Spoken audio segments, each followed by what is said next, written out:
মা হয়ে লজ্জা হয়। I see faces everywhere. I see faces everywhere. আর তোমার ছেলে বাবা হয়ে এতটুকু লজ্জা হয় না?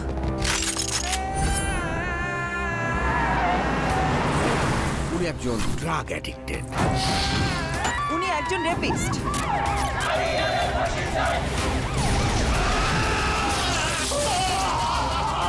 আপনার ছেলে একটা জানোয়ার।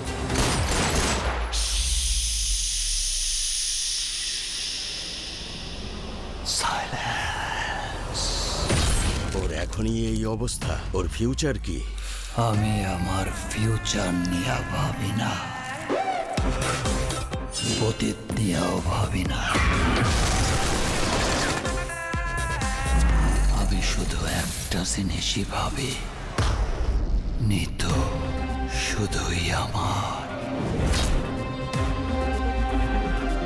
নিতুরে না পারলে আমি পুরা দুনিয়া বরবাদ করে দিতে পারি।